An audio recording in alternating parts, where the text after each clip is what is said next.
This Karen thought she could mess with me, but now her life is in ruins. Here's how. James Mitchell had finally achieved his dream. A modest 3-bedroom home in Oak Ridge Estates with a beautiful backyard pool.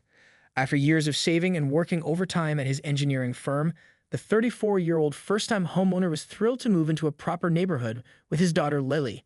The community seemed perfect with its tree-lined streets and well-maintained properties. During the purchase process, he'd been vaguely aware of the Homeowners Association but hadn't given it much thought.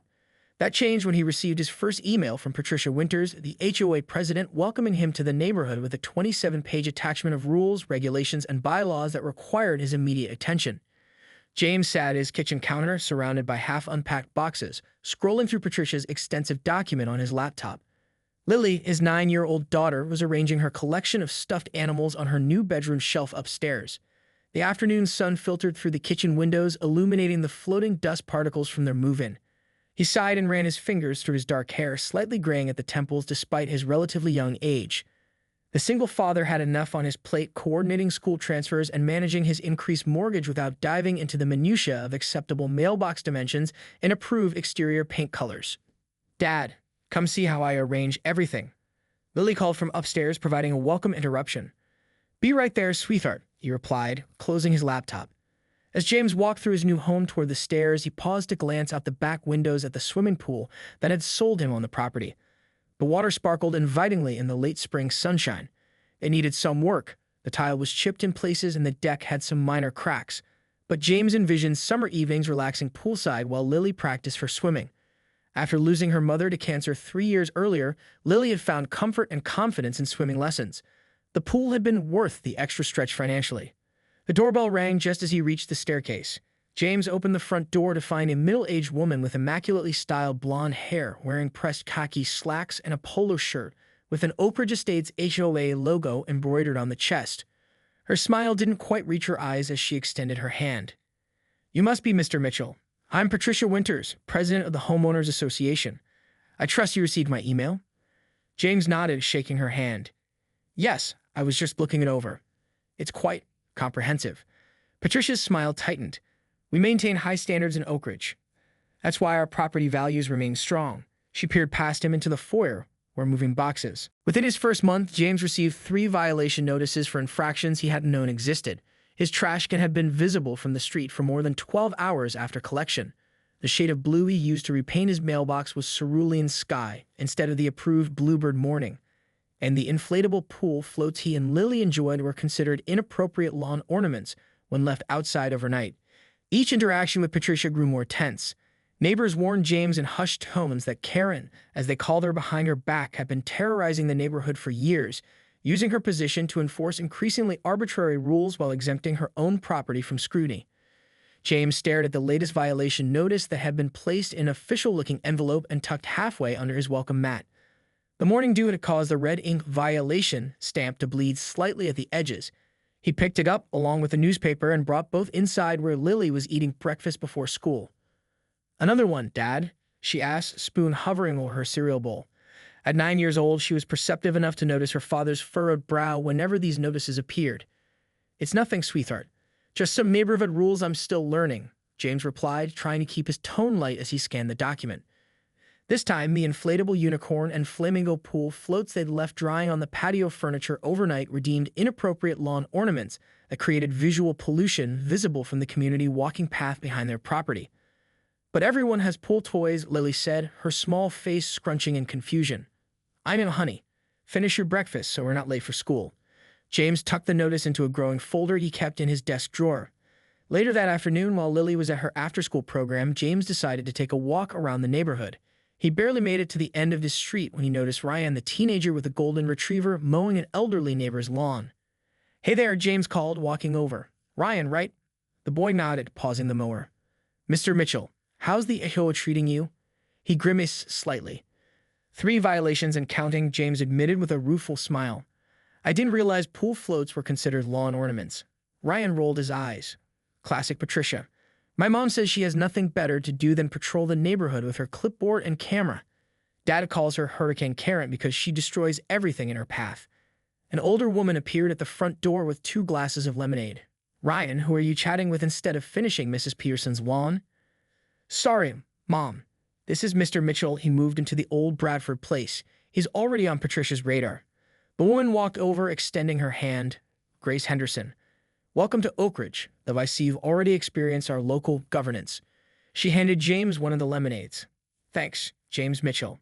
He accepted the drink gratefully. The neighborhood itself seems wonderful, but I'm struggling to keep up with all the rules. Grace lowered her voice, though they were alone on the lawn. Look, most of us just try to fly under Patricia's radar. She's been HOA president for 7 years because nobody wants to challenge her. The board meetings are basically her holding court, while everyone nods. James took a sip of lemonade. Does she enforce the rules on everyone this strictly? Grace and Ryan exchanged knowing looks. Take a walk past 47 Oak Ridge Circle when you get a chance, Grace suggested. Patricia's house. Notice how her outdoor lighting stays on all night despite the dark sky provision she enforces religiously. Or how her garden shed exceeds the maximum dimensions by at least 30%. Or the fact that her daughter's car has been parked on the street for 3 weeks, while the rest of us get cited after 48 hours. As if on cue, a familiar blonde figure appeared at the corner, clipboard in hand, taking photos of a neighbor's recycling bin that had tipped over in the light breeze. Patricia noticed them watching and gave a tight smile before approaching. Mrs. Henderson, your association fees are 5 days overdue, she announced without preamble. Grace's friendly demeanor cooled instantly. I mailed the check last week, Patricia. Well, it hasn't been received. There's a $25 late fee after the 3rd day, Patricia replied, making a note. And Mr. Mitchell, I see you've received our notices. I trust you're addressing those issues promptly. Before James could answer, Patricia's attention shifted to Ryan. The Petersons' lawn needs to be edged properly along the sidewalk. The current aesthetic is unacceptable. When summer approached, James decided to refurbish his aging pool. He filed all the proper paperwork with the HOA, submitted his plans, and received approval after a 3-week wait. The renovation would include new tiling, an updated filtration system, and repairs to some minor cracks. James took a week off work, hired qualified contractors, and the project began on schedule.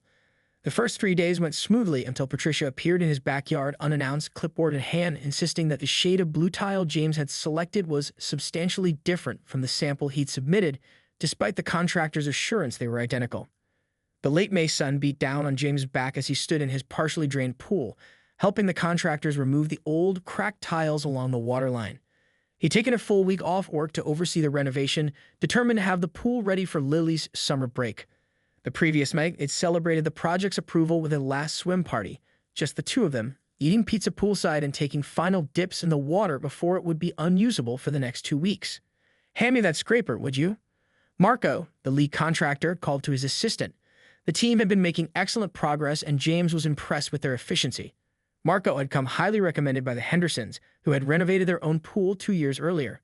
Looking good, James said, wiping sweat from his forehead. So tomorrow we start installing the new tile? Marco nodded, holding up a sample of the sky blue ceramic tile they'd be using. These will look beautiful with the water, and the new filtration system will save you money on chemicals and energy in the long run. Lily watched from the shade of the patio umbrella, drawing pictures of what she imagined the finished pool would look like. Her summer swim team tryouts were in 3 weeks, and she'd been practicing her strokes diligently before the renovation began. Can I help? She asked, setting down her colored pencils. Not today, sweetheart, James replied. Too many sharp edges and heavy tools. But tomorrow you can help me choose exactly where we put the decorative dolphin tiles along the steps. The sound of a gate latch clicking made everyone turn.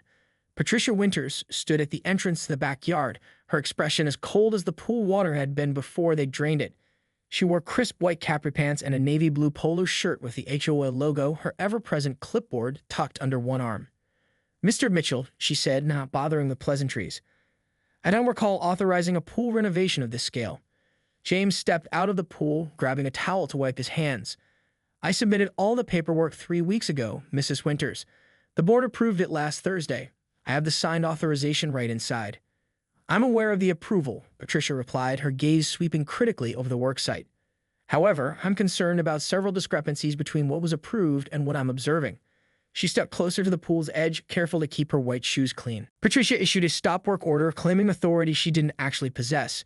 When James politely but firmly continued the renovation, she called a special HOA board meeting where she convinced the timid board members to issue James a significant fine. The confrontation grew when Patricia began photographing James' property daily, documenting what she called ongoing violations. Neighborhood tensions increase as other homeowners watch the situation unfold, many sympathizing with James but too intimidated by Patricia to speak up. James tried reasoning with other board members privately, discovering that most were simply afraid to challenge Patricia's authority. The morning after Patricia's visit, James arrived at his pool to find an official-looking notice taped to his back gate. Cease and desist. Unauthorized modifications in progress. The letter bore the HOA letterhead but was signed only by Patricia, not the full board as required by the bylaws, a detail James noted immediately. Marco and his crew pulled up in their truck, looking uncertain when James showed them the notice. "I called an attorney friend last night," James explained. He confirmed that Patricia can't unilaterally stop an approved project. "We're continuing as planned." Marco hesitated. "I've lost contracts over HOA disputes before. It gets messy." "I'll take full responsibility," James assured him, "and I'll pay you even if this gets complicated." They had just resumed work when Patricia appeared with an older gentleman in tow, Howard Bentley, the HOA vice president, a retired accountant who rarely spoke at meetings and seemed to exist primarily to second Patricia's motions. "Mr. Mitchell," Patricia announced, her voice carrying across the yard, "I see you've chosen to ignore the stop work order. This is Howard Bentley, our vice president. We've called an emergency board meeting this morning where we discussed your violations." Howard looked uncomfortable, shifting his weight from foot to foot. "Mrs. Winters feels strongly that your renovation exceeds the scope of approval," he mumbled. James stepped forward, work gloves still on his hands. "The full board approved my plans exactly as they're being implemented. I've reviewed the bylaws carefully, and there's no provision for retroactive review of approved projects unless safety issues arise." Patricia's smile tightened. "The board has authorized me to issue a fine of $100 per day until work ceases and a full review can be conducted. May I see the minutes of this emergency meeting?" James asked, noticing Howard's gaze drop to the ground. "They'll be distributed with the monthly newsletter," Patricia replied dismissively. She turned to Howard. "Take photos of the ongoing work for our records." Howard reluctantly pulled out his phone while Patricia made a show of documenting everything with her own camera, taking close-ups of the tiles, the equipment, and even Lily's pool toys neatly stacked on the deck. After they left, James called Grace Henderson. "That was fast. They've already hit me with fines." "Emergency meeting?" Grace asked, sounding troubled. "That's not in the bylaws without 48 hours notice to all board members. My friend Diane is on the board, and she didn't know about any meeting this morning." James's suspicions deepened. That evening, he emailed all 5 board members individually, respectfully asking for clarification about the emergency meeting and the fines. By morning, he had 3 responses, all expressing confusion about the supposed meeting and suggesting he speak with Patricia, as they had delegated day-to-day enforcement to her. Only one response from a board member named Michael Chen expressed concern. "Between us, Winters often acts unilaterally and informs us after the fact. Most of us don't have the energy to fight her. Life's easier if we go along." Over the next 3 days, as the pool renovation continued, Patricia's campaign intensified. She was photographing James' house multiple times daily. Not just the pool, but his front yard, his garbage cans, even his mailbox. Neighbors reported seeing her measuring the height of his grass with a ruler and documents. On a Saturday morning, while James was taking Lily to her soccer game, Patricia took her most drastic action yet. Security camera footage later revealed that she had directed 2 men to enter James' property and pour quick-setting cement into his partially drained pool, claiming it was an HOA-approved intervention for an unauthorized renovation. James returned home to find his $30,000 renovation destroyed, with hardened cement covering the new tile work and filtration system. When he confronted Patricia, she smugly informed him that he should have followed the rules and handed him another violation notice for confrontational behavior, threatening to put a lion on his house. The Saturday morning gone bright and clear, perfect for Lily's soccer game. The pool renovation was nearly complete. Marco and his team had finished installing the new tile and filtration system the previous afternoon, and the final step would be refilling the pool on Monday after the sealant had fully cured. "Dad, do you think Coach will let me play forward today?" Lily asked, lacing up her cleats in the kitchen. Her soccer uniform was a vibrant blue and white, her small face alight with pre-game excitement. "If not today, soon," James assured her, packing orange slices and water bottles into a cooler. "You've been practicing those drills every day." They were running a few minutes late, so James hurriedly set the security system and locked up.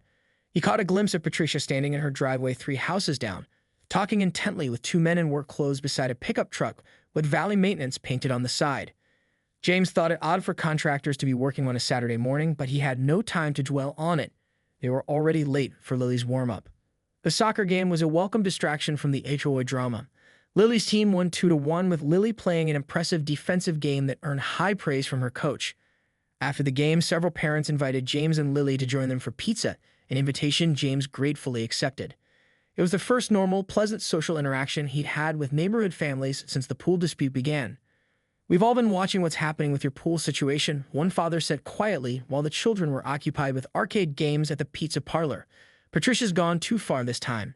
Why does everyone let her get away with it?" James asked, genuinely curious. The other parents exchanged glances. "She's got something on everyone," a mother explained. "When the Thompsons challenged her about tree removal last year, she somehow got hold of their financial records and accidentally mentioned their late mortgage payments at a board meeting." It was nearly 3 o'clock when James and Lily finally headed home, both in good spirits from the social outing. As James turned onto their street, he noticed unusual activity around their house. The Valley maintenance truck was parked in front, and 2 men were quickly loading equipment. "That's weird," James muttered, pulling into the driveway. "I didn't hire any maintenance today." Lily was first out of the car, running toward the backyard as she always did. James was grabbing the cooler when he heard her scream, a sound of pure distress that sent him sprinting after her, heart pounding. He rounded the corner of the house to a scene of devastation. The nearly completed pool was filled with gray concrete that had already begun to harden in the afternoon sun. The new tile work was completely covered, the filtration system submerged, and the concrete was spilling over onto the surrounding deck. Lily stood frozen at the edge, tears streaming down her face. "What? How?" James couldn't form complete sentences as the shock hit him.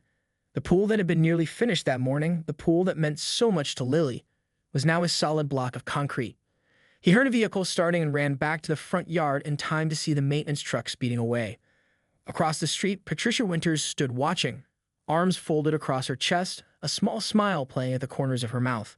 James's security cameras. He needed to check the footage immediately. Inside, hands shaking, James pulled up the security app on his phone. The footage was clear. Patricia and the 2 workers had entered his backyard approximately 30 minutes after he and Lily had left for soccer. The audio captured Patricia directing the men to fill the pool with fast-setting concrete, telling them it was an HOA-mandated remediation for unauthorized renovations. The men had seemed hesitant, but Patricia produced papers that appeared to be official authorization. James contacted a lawyer specializing in HOA disputes. The security footage provided clear evidence of trespassing and property damage. His attorney discovered that Patricia had been operating beyond her authority for years, with the HOA board rubber-stamping her decisions out of fear. The lawyer filed charges against Patricia personally and the HOA for the property damage, the legal entry, abuse of power, and harassment. News of the lawsuit spread throughout the neighborhood, emboldening other residents to come forward with their own stories of Patricia's overreach and vindictive enforcement. Monday morning found James sitting in the office of Eleanor Vasquez, a formidable attorney known for taking on homeowners associations across the state. Her office walls displayed newspaper clippings of past victories and legal commendations. Dave, James' lawyer friend, had made the introduction with a single phone call, explaining the urgency of the situation. "I've seen a lot of HOA abuses in my career," Eleanor said, reviewing the security footage for the 3rd time on her laptop. "But concrete in a pool, that's a new low." She shook her head in disbelief. "This goes beyond civil HOA disputes and into criminal territory." James nodded wearily. He barely slept since Saturday, spending much of Sunday documenting the damage with photographs and videos while trying to keep Lily's spirits up. The police took a report but seemed reluctant to get involved in what they called a civil HOA matter even after seeing the video. "That's not uncommon," Eleanor replied, "but this is clearly criminal trespassing and destruction of property. We'll be pursuing both civil and criminal complaints." She typed notes rapidly on her keyboard. "Have you had any contact with the HOA board since the incident?" 3 members have contacted me privately," James explained. "They all claim they never authorized the remediation and knew nothing about it until afterward. Michael Chen even sent me text messages from Patricia claiming she had resolved the Mitchell situation and would brief them on Monday." Eleanor smiled thinly. "Those board members are trying to distance themselves from liability. Smart of you to save those messages." She leaned forward. "James, what's your ultimate goal here? Do you want monetary damages to see Patricia removed from the board?" James considered the question. "I want justice, obviously. The pool renovation cost nearly $30,000. But more importantly, I want to make sure Patricia can't do this to anyone else. This neighborhood is being held hostage by one person's power trip." Eleanor nodded approvingly. "Then we'll approach this strategically. First, we'll file an emergency injunction preventing any liens or further actions against your property. Second, we'll file a civil suit against both the HOA and Patricia personally for the damages. Third, we'll push the district attorney to pursue criminal charges based on the video evidence.